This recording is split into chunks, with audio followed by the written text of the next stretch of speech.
membawa Kristus kepada bangsa-bangsa dan bangsa-bangsa kepada gereja Tuhan.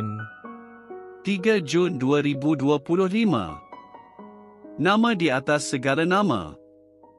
Kejadian bab 11 ayat 1 hingga 9. Di seluruh bumi cuma satu bahasa dan satu logat pada ketika itu. Sewaktu perjalanan mereka ke sebelah timur, mereka menemukan dataran di tanah Sinia lalu menetaplah mereka di situ. Berkatalah mereka sesama sendiri, "Ayuh kita bangunkan sebuah kota raya dan sebuah menara yang puncaknya menanjak sampai ke langit.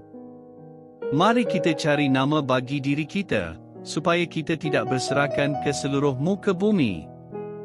Lalu turunlah Tuhan untuk mengamati kota dan menara yang dibangunkan oleh anak-anak manusia. Maka berfirmanlah Tuhan, "Sesungguhnya, jika mereka yang satu bangsa dan sama bahasa pertuturan mereka sudah mula membuat sebegini, maka apa-apa pun niat yang hendak dilaksanakan mereka tidak ada yang tidak dapat dicapai oleh mereka.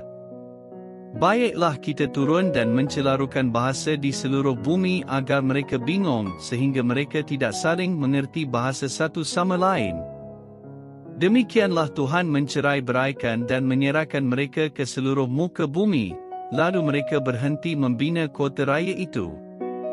Itulah sebabnya nama kota raya itu Babel, kerana di sanalah Tuhan mencelarukan bahasa seluruh bumi. Cerita ini banyak mengenai perkataan dan nama. Pada mulanya, penduduk Babel semuanya bercakap dalam satu bahasa. Mereka mempunyai nama yang seragam untuk setiap benda. Mereka juga menggunakan karunia perpaduan ini untuk mengingkari perintah Tuhan untuk berkembang biak dan berserak ke seluruh bumi. Mereka tidak mahu patuh kepada perintah Tuhan. Sebaliknya, mereka merancang untuk mencipta nama sendiri dengan membina sebuah menara yang tinggi ke langit. Lepas itu, mereka akan tinggal di situ selama-lamanya, bertentangan dengan kehendak Tuhan. Sudah tentu mereka dihukum. Mereka ingin membuat nama untuk diri sendiri.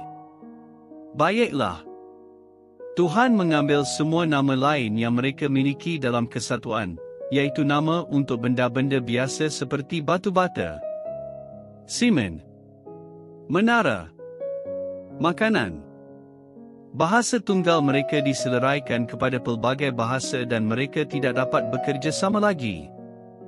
Mereka telah kehilangan kata-kata seragam yang boleh menyebabkan semuanya terjadi. Inilah pengakhiran kepada pembinaan menara dan juga kesudahan kepada nama yang mereka cuba cipta untuk diri sendiri. Inilah apa yang akan berlaku setiap kali manusia cuba memuliakan diri. Bencana akan menimpa dan hidup kita hancur berkecai.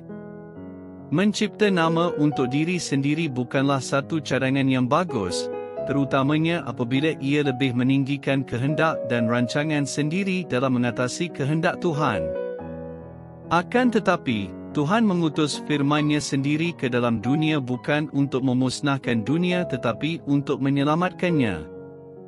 Firman Tuhan turun dari syurga dan dilahirkan sebagai manusia, yaitu Yesus penyelamat kita. Yesus menderita, mati dan bangkit semula untuk menyucikan hati kita yang sombong dan berdosa. Kini, Dia membawa kita semua kembali bersama-sama sebagai satu umat yang diselamatkan oleh-Nya, yaitu umat manusia yang telah ditebus-Nya. Yesus tidak datang untuk mencipta nama bagi diri-Nya.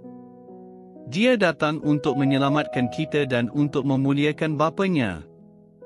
Itulah sebabnya Tuhan menganugerahkan kepadanya sebuah nama yang di atas segala nama, supaya kepada nama Yesus segala-galanya bertelut dan semua lidah mengaku bahawa Yesus Kristus ialah Tuhan, untuk mendatangkan kemuliaan kepada Allah Bapa. Kita berdoa, Tuhan, biarlah saya memuliakan nama-Mu sebagai seorang Kristian yang telah ditebus oleh-Mu.